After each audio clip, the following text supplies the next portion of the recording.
Good afternoon. Welcome to Who's Tom and Dick?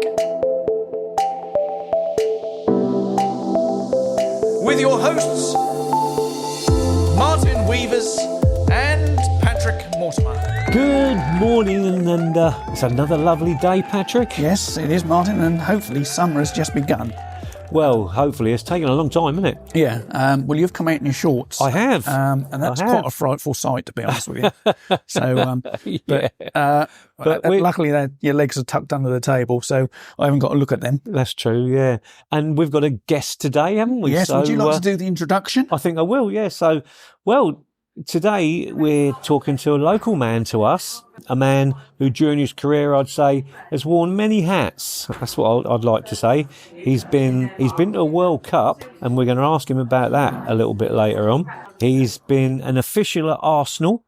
I remember him a lot for being the physio at Sudbury Town, where he used to run his own business from there and treat people for all their injuries. So let's introduce him to you. We've got Mr Tony Brightwell. Hi, Good Tony. morning, Tony. Good morning to you, gentlemen. And how are you today? I'm fine, thank you, and trust you're the same. Yes. Was that a good, big thank you. enough, big up intro for you? Yeah. Can we stop a minute? I've never been to the World Cup. Right, okay. I've been with the England ladies to the European Cup. Oh, it was a European Cup, Yeah, was it? yeah, sorry. Oh, That's all right. well, the researchers let me down. Our researchers are pretty rubbish on this programme, so don't worry about it, Tony. We'll correct Okay. that for you. Actually, we can keep the intro in, and you can say, I don't mind. That's don't all mind. in anyway. Hey? That's all in anyway. Is it? Yeah, we're recording. I know we're recording. We leave But- these mistakes in because people like those. You see. That's Yeah. right. We don't do the bloopers. Yeah. Yeah. So let's it's get that Europe. right. So you've not been to a World Cup, Tony? No. Oh, Can I right, introduce Tony Brightwell, who's been to the European Championships? With the England ladies, yeah. Yeah, with the England ladies. Yeah. So Tony, yeah, tell us how it all started, and Well, I retired from playing football when I was about 23 and decided I'm going to be a real top referee. So I started refereeing and all went well for about 17, 18 years. And every perhaps 3 years I got promoted and eventually was on the Football League linesman's list. In those days, it was not the Premiership, that was Division 1, and I've done some big games, and I really did think it was only a question of time before I would be on the referees list and probably be one of the best referees you ever seen. I thought that as well Yeah. when I was a referee. But I was quite shocked that in the early 70s I was removed from the referees list, which is the football combination list, for having low marks. And it came as a real shock to me because I was waiting to hear from the FA to say, yes, you were promoted to the blah, blah, blah. But to get a letter to say you've been removed because of your low marks was Yeah. a real shock and left me numb for a few days because I really did think that I'm going to be a top man here. Yeah. I realised then I wasn't going to be a top man. But in my travels around big grounds and smaller grounds, to come to that, I used to get there really early, and I was fascinated by people having fitness tests and treatment. And I thought to myself, do you know what, I wouldn't mind being a physio. And after a few days, I thought, do you know what, it could be that the big physio in the sky has decided that I'll be better off doing physiotherapy. So I then, in the 70s, started to train as a physio, and here I am, really. How long were you training for? Well, it took me 3 years, but then I did an extra year, nothing to do with physio, but you could, at those days, do a chiropody course as well. Right. So I did a chiropody course, which only took about 10 months. Then now you have to do a 3 year at a university, which is rather ridiculous. Yeah. So I did that. So altogether, I was training for about 4 years, and then wanted to get into it. And where was I going to start? You have to actually, like anything else in life, I suppose, you have to get on the bandwagon, because particularly with physiotherapy, in any level, you have to wait to be asked, because most people are doing things in that profession anyway, so you can't just go in and say, excuse me, but I'm going to be the best physio ever, so would you mind moving over? You just wait for a chance, and I had a chance because I knew Roger Staples well. He asked me to go to Haverhill. Oh, okay. I went to Haverhill for 3 years. Then I got the chance to go to Sudbury Rugby Club or Sudbury Town Football Club. And I had a much better offer at the rugby club, and they were going to set me up in business and get a lot of equipment. And I thought, yeah, this is for me. But then at the 11th hour, Malcolm Mackenzie, who was manager at Sudbury Town at the time, asked me to go down to see him with a view to taking over there. And once I got down the Priory and saw the Priory, and I used to train down there as a referee and as a player, I was hooked really.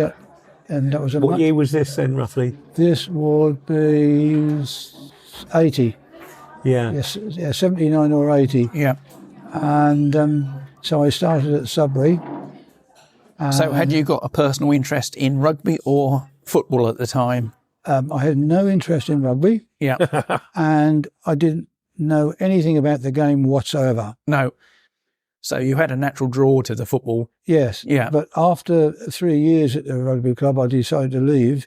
And when I left, I knew nothing about rugby. I hadn't gained any knowledge of the game whatsoever. I think personally you have to play the game to understand it. Yeah. Because it seemed ever so strange game to me, where people will want to get knocked over and banged and or sat on and things like that. Yeah. But I enjoyed my time at the rugby club, and I met some famous referees, which I enjoyed. And Roger Prideaux was a big name in those days. Oh, I know that name, yeah. He was a referee, international, and he came down to do Sudbury versus Met Police in their equivalent of the FA Cup. Yeah. And it was lovely to meet him, a very powerful man. And one thing I did learn is that the game of rugby depends a lot on how efficient the referee is. And his understanding, and he was brilliant. Yeah, absolutely brilliant. And he held everybody's attention from the start to the finish. I mean, it's a bit of a myth often when I speak to real rugby people, they say, "Oh yes, well, we pride ourselves. We don't have the trouble in rugby that you do in football." I think it's a load of old cobblers personally, because what they call trouble, they'll punch somebody in the nose and they just can't tell them to calm down. Whereas if you did it in football, you'd be sent off. Yeah. So the statistics don't bear out really what they say. And the last few years, rugby referees have taken a tremendous amount of stick, so much so that the president of the South African Rugby Board has even been suspended for comments he's made. Wow. And the dissent is creeping into that game just as well. Yeah. Which is a sad thing. And dissent always bothers me, because I think the players don't realise that you're there to referee a game, but you're there so they can play a game. If they're not there, then nothing happens. Well, I used to like rugby until I thought they were talking about me in the scrum. On that note... Was that a joke? Yeah, Right, but I'm okay. not doing a joke of the week. No, thank God for that. Yeah, I thought that. So going back, Tony, because we've obviously skipped briefly over what you've actually done, and then you got involved with Sudbury, of course. But can I take you back to what I thought was the World Cup, but it's the European Championships. So, but although Japan were in it. Well, Japan was the very first game I ever did in 81. And all the time I've been in physiotherapy, I've had 8 jobs at clubs, and every one of them has been as a result of a phone call to me. I've only applied for 2 jobs ever, and I didn't even get an interview for those, because it's normally cut and dried. Yeah. Because I did a lot of early training at Arsenal, and there was a chap there by the name of Arthur Keeley who was very brilliant, and he was a second in command, and I knew that he'd applied for the Watford job. So when I heard nothing, I thought he got the job. So when I met him a few months later, he then told me that he hadn't got the job. He thought I'd got the job. And a chap by the name of Billy Hales got the job, who had no medical qualifications whatsoever. He just knew the manager very well. And not knocking him, because So who was the manager at Arsenal? Terry Neal. Oh, okay. Terry Neal, sorry, yes. Yeah. Because I didn't have much to do with the first team. No. I was allowed in, funny enough, for the pre-assessment for the cup final when they played Ipswich. They let me sit in when they were talking about who should play fitness-wise. Ah. And Liam Brady was injured at the time with an ankle problem. And it was decided, the group of people were saying, I think he'll need an injection so he can play. Right. One of the people said, I think it's rubbish. I think that if he's not fit, he shouldn't play. I think if he has an injection, he can't feel his ankle, he won't play so well, blah, blah, blah, blah, blah. And I thought that was a very sensible idea. And that actually has stayed with me throughout my life. I always say, if they're not fit, they shouldn't play. Yeah. Don't worry about this, that and the other, strapping it up or putting deep heat on it, all the rest of you here. If they're not fit, they shouldn't play. And he did play, and he was hopeless. And Yeah. they took him off after about 70 minutes and replaced him with Steve Gatting, Mike's brother. But they'd lost the momentum of the game by then, and although Arsenal lost 1-0, I think they could have lost by more than that, really. I think so, yeah. And also, wasn't Malcolm McDonald injured during that, the build-up to that game? Because he played in the game. Yes. So on that basis, then, you must have come across a lot of managers who disagreed with you. Yes. Because they want their top players to play. The best manager I've been with 22, was Richie Powling by an absolute mile. And he would say to you, can he play? And you'd say no. And he'd say, damn, that's a shame. Oh, well, we'll have to get round it. Never, ever question it. Some would sort of try to ease you over to saying you could play. And I remember once when Malcolm was in charge at Sudbury, we had a problem in a Vars game because we thought the Vars was the biggest competition ever. Yeah. And we had Paul Smith, who'd got a hamstring problem, and I ruled him out. And just before the game, Malcolm and Paul came to me and said, I know you say he shouldn't play, but he's a big player for us, and he thinks he can play, and I'm going to take a chance on him. I said, I think you're making a mistake. I can't see him lasting 10 minutes.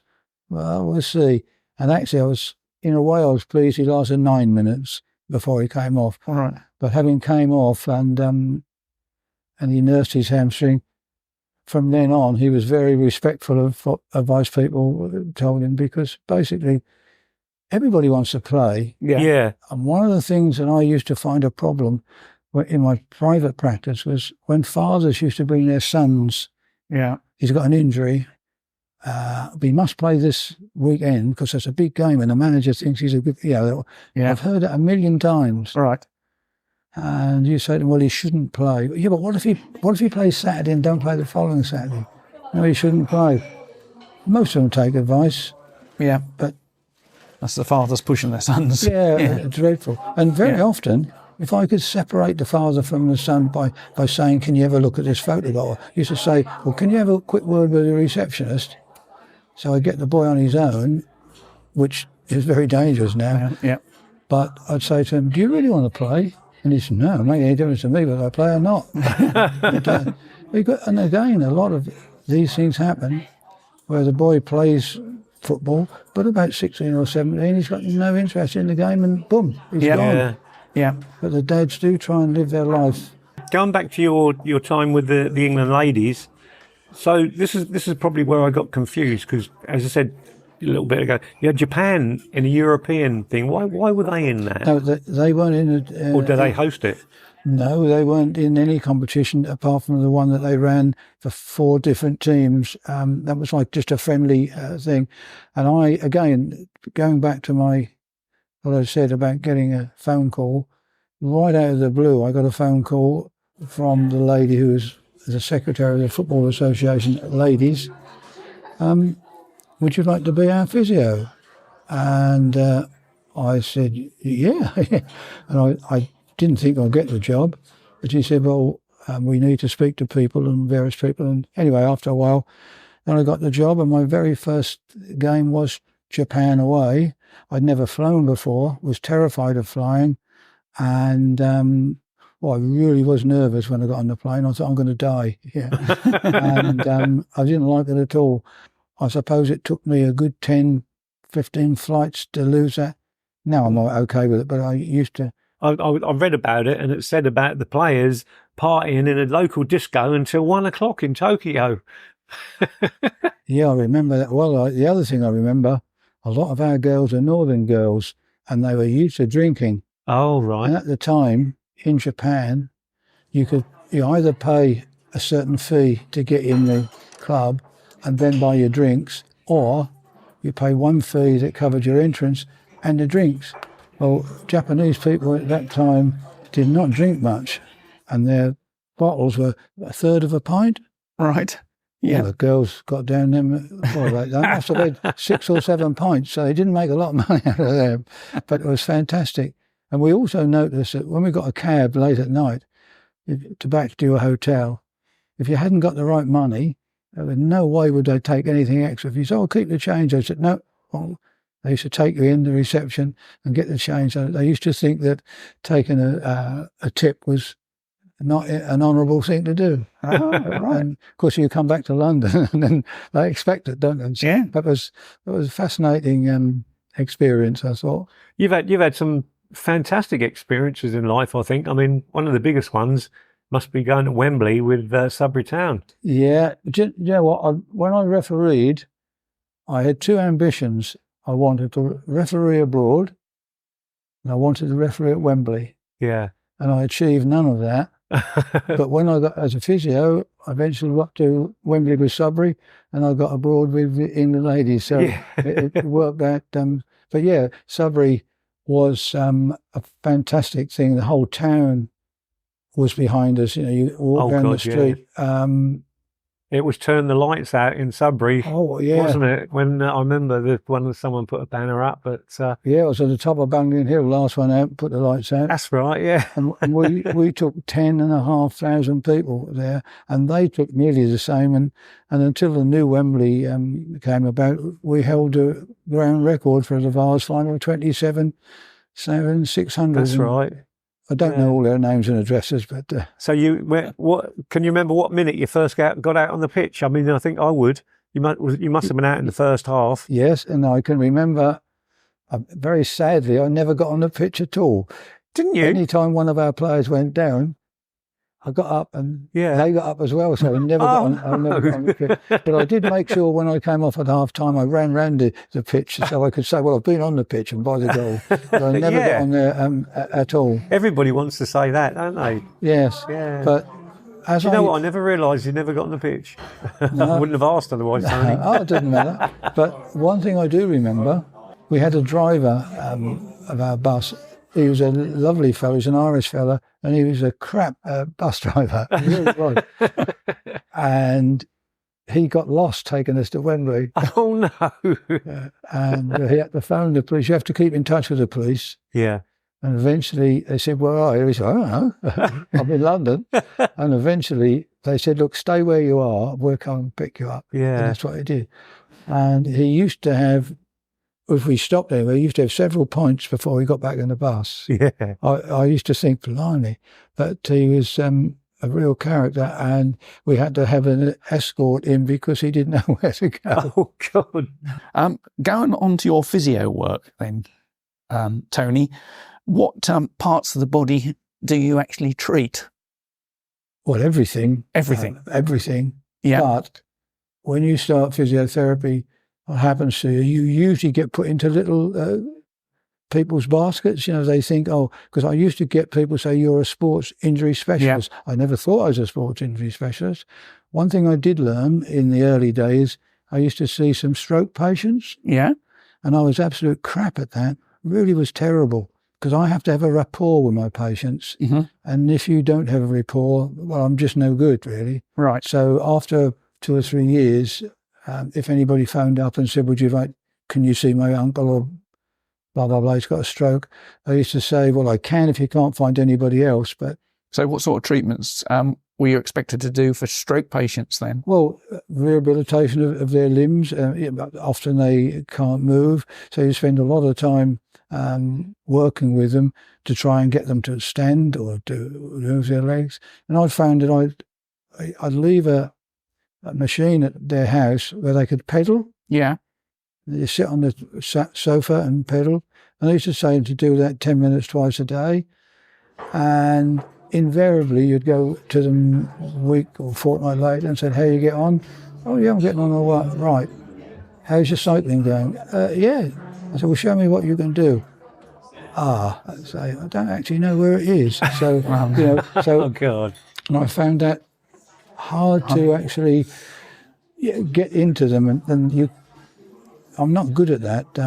I suppose coming from sport to sort of the mainstream sector, most sportsmen are motivated anyway, aren't they? So they obviously were lacking some motivation or some willpower to do the exercises in the first place. Yes, is that what you found? That's very true. Yeah, I remember my physio giving me things to do in hospital when I was in there for 2 months, and I didn't do them, I must admit. So perhaps it might be a patient kind of thing that, whereas like Pat's saying with the footballer, their motivation is to get ready for the next game. And I think you get lazy. You think, no, I haven't done that. The thing is, it's knowing your players, because if you say to somebody, I want you to do, say I want you to do a mile running just to see how you get on. There used to be a chap playing for Subby, Stuart Halls. If you wanted him to do a mile, you'd say, don't do any running at all, because he'd go running anyway. We had another fellow, his name was Jim Thompson. If you wanted him to do a mile, you used to say, do 10 miles. Yeah. And they always say, oh, yeah, I've been out. And where'd you go? Oh, so-and-so. So you have to know your players. Yeah. And the most one really, really, I've never ever forgotten, we had a player who used to play for Subby, Marty Thorpe. Does the name mean anything? Yeah, mate. Played in the Vars games, yeah. He was absolutely brilliant. If you actually said to him, swim for half an hour, he'd swim for half an hour. If you said to him, do a certain distance, he'd make sure he knew that. And sometimes he'd say, you said only half an hour, he'd phone you up and say, but I think I could do a bit more. And you'd say, no, don't do any more. Yeah. So what was the worst injury you've ever had to treat? One of the worst things was the very first game I did for Haverhill. And one of our players, a chap by the name of Jim Power, ran over. It's a wet day, and he slipped, and he actually cut into his artery on his elbow. And I could see players gathering around, so I got up and I ran on the pitch. And the referee said to me as I was going along, "It's a bad one, mate." I could have done without. I could have done without that. Yeah. And when I got the blood everywhere. Anyway, we managed to control the bleeding, got him off the pitch, and Histon's not very far away from Addenbrooke's. So my wife decided that rather than call an ambulance, we'd actually take him in the car. So we patched him up again, and I did everything that I should. And our secretary came in and said, I must congratulate you doing everything. Very good. I'd have fainted probably if that was me. And no. When they'd all gone and left me on my own, the place looked like a hospital. Blood everywhere. When I gathered it all up and put it in the bin, I was just about to go out, and that hit me, the shock of doing that. Yeah. And I could not move. I had to sit down, and I could feel the blood draining from me. Yeah. And I had to sit there. And somebody came and said, "You all right?" No, I'm not actually. Yeah. And then gradually it came back, and just the shock, that was the adrenaline and everything. Yeah, the worst one. Yeah, blimey. But funny enough, broken legs. I've just been lucky. I think nearly every broken leg I've ever attended to was no problem at all. Yeah. I think the worst injury that I was a chap by the name of Graham, which I think of his name. He was a reserve team manager and player, and he actually severed all the ligaments in his knee, which is, I've never known anybody do it. We often talk about anterior cruciate ligaments, and everybody calls it ACL. When I got there, because I went on the bench, they brought him in the treatment room, and he'd hurt his knee, and I went through the usual tests. And it wasn't until I was talking to somebody, I realised his leg was coming with me. So I put it back, and I thought, blimey. And he had severed his anterior cruciate ligament, his posterior cruciate ligament, which I like that, and what was termed as the medial ligament, that's a big one down the side. think it used to be called O'Donoghue's triad, and that's the worst. And they had to operate on him the next day. It happened on a Good Friday. Yeah. And I should phone the hospital to give them a bit of information. And I said what they'd done. And the girl on the, who I spoke to, a ward sister, she said, I don't think you'll find he's done as much damage as you think. I said, well, that's my opinion. And they called a surgeon in and he had to repair his knee the next day. That's the worst injury I've ever seen. We talk about physio, and I think in a lot of people's minds, when they go to the doctors and they say, oh, you need physio, they start to think, oh, I don't need physio, I don't need that, that's not going to do any good. So it's got quite a negative spin to it, hasn't it? That's what I was trying to put over when I said about, people are told to do things. Yeah, it is. I know how important it is with my back, how you do the exercises and everything to get everything fluid. What would you say to somebody who says, oh, I'm not interested in physio, that's no good to me, if you've been prescribed it? How important is it? Well, it's important that you follow medical instructions, I think, because you're talking about something that you know nothing about. Yeah. And I think you should say, when you've got something wrong with it and the doctor says go to physio, sometimes they say that, and some back problems, physios are not the best person to see. On some conditions, chiropractors are the best to see. Yeah. And sometimes osteopaths are the best to see. And people often used to say to me, what's the difference between osteopathy and physiotherapy? I used to say £10 a session. But I have seen patients with bad backs, and after 3 treatments, they're no better in the slightest. Yeah. And they go, with my blessing often, to a chiropractor, and within a few hours, they're starting to get better. Yeah. But, we hear about lots now about knee replacements or knee surgery, hip replacements and all that sort of thing. And then that's followed up by physiotherapy, isn't it? Mm. And a lot of people probably at that stage they want a quick fix, and physiotherapy is always a long-term thing, isn't it? Over a period of time. So you've got to have the right mental attitude to carry that out. What difference does the physiotherapy make to, say, a hip replacement? If you do or don't do it? You've got to get some movement in there fairly quickly. Yeah. But there's got to be sensible movement. And my experience with people with hips is really twofold. Often people are too frightened to do anything, even though you say do this. Yeah. I'll do it when I get home. They don't, because they're frightened of moving it. And some think they should be running around after about a fortnight, So you've got to try and encourage them. But I didn't get involved a lot with hips because it didn't happen at football clubs. The rehabilitation I got really good at, with due modesty, was knees, because we'd have knee problems, 4 or 5 operations a year, I suppose. And but the chap that we used in the latter stages of my career, his name is Professor Kevin Cheer. He always says that if you have problems after surgery, 9 times out of 10 that's because the surgery wasn't done properly. Yeah, His colleagues don't like that, but he's a very honest fella, and he's brilliant. But when players have had an operation, usually for what they call a cartilage problem, they're obsessed with getting back. I want to get back as quickly as I can. Yeah. And my golden rule, whatever level I've been, and it worked quite well, is to do nothing for a fortnight. Read your book, watch telly, do whatever you like. Just let it recover. Yeah. Because if someone stabbed you with a screwdriver in the street in your knee, you'd rest it. Well, that's all what they're doing, really, but they're doing it under a controlled situation, and you're asleep. But you've had all this invasive thing, and the body doesn't like it. So get over that first and then start your rehabilitation. Right. And most players that I've treated are very good, and they follow the longer you do it and the more experience you have, they pick that up. They say, oh yeah, somebody told me that you the man to see, or something like that.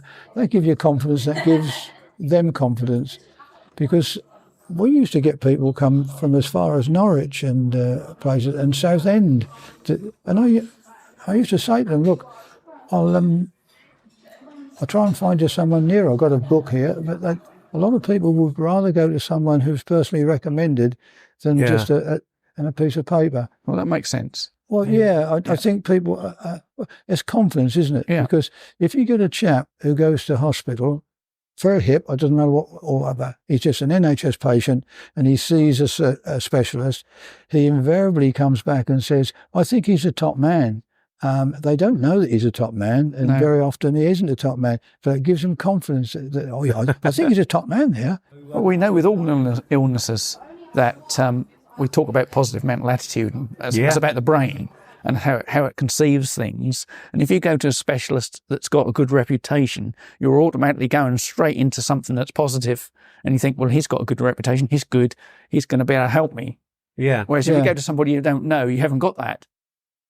Yeah, I agree with that. And what I find, I like people that I know. And so therefore, if I'm going to have a problem, which I did have with my bladder about 4 or 5 years ago, the specialist that I would see for knees and take all the players to there, I'd say, who is the best urologist? Oh, say who it was. So I had this treatment with a urologist, and he's a lovely bloke and really got on with him well. He's a sportsman and we talk about things. But he made the thing worse. Oh, did he? And I went back about 4 times and he kept saying, early days yet. And there's a chap in Bury who is the reverse. His name is McLaughlin. He's looked upon as one of the best urologists in the country. And I found it very difficult to get on with him. In fact, I thought, I ain't going to see him anymore. He spoke rather abruptly to me. But all the nurses said, well, he's the best. And I didn't like him much, but he's made a fantastic difference. And I was showing improvements after just a few days. Yeah. So you can't always say just because you like him or he's nice or he's good or his wife runs a stall at the market, that makes any difference at all. You sometimes have to, you rely on results, really. Yeah. And, just hitting just before we close, you've got a nickname, haven't you? Flash. Flash. How did that come about then? Started playing football, and when I started work, we worked at Farlow's, and at lunchtime in those days, no one went home because no one had cars, and so you stayed for lunch. So we used to go and play football on the meadow, and I weren't the best player by a mile, but we used to play. And one day we had a chap who played for Lowestoft, and he actually was marking me in this kickabout, and he had about 20 yards to run towards the ball, and I had about 5 yards to run, and I only just beat him. So they took a look, oh, he's quick, isn't he, and all the rest of it. So the next day the captains were picking up, and he said, well, I'll have Flash there. And of course, in those days, we're talking about mid-50s, young people weren't considered important at all in big factories. You know, the men ruled the roost and hardly ever spoke to you. So those who didn't know my name called me Flash. And I stuck in certain parts of the town, that's all they know. Yeah, well, my brother had exactly the same nickname on the football field. He used to play for Cavendish United, and they called him Flash because he was rather slow to the ball. And that stuck with him forever and more. And on that note, we'll close the show. I tell you what, I've learned so much today, and I hope that people who are listening have learned a lot. And want to thank you for your time. Yes, thanks, Tony, for agreeing to come along today and it's been brilliant and be interviewed. And we've really enjoyed it, or I have. Yeah. Thanks very much. Pleasure. And that brings us to an end, Martin, for another show. It certainly does. Another podcast finished. But we'll be back. Do you realise that this podcast, Tony is actually on podcast number 40. This is show number 40. So we're privileged to have him on here, and grateful to you coming. You've got a lot of knowledge and all that, and I like to pick your brain about it all, Tony. Thank you. So we'll be back next week. Yeah. Yes. Yeah. Anyway, have a good day. Yeah, you too. See you, Patrick. Bye. Thanks very much, everybody. Thanks, Tony. Bye.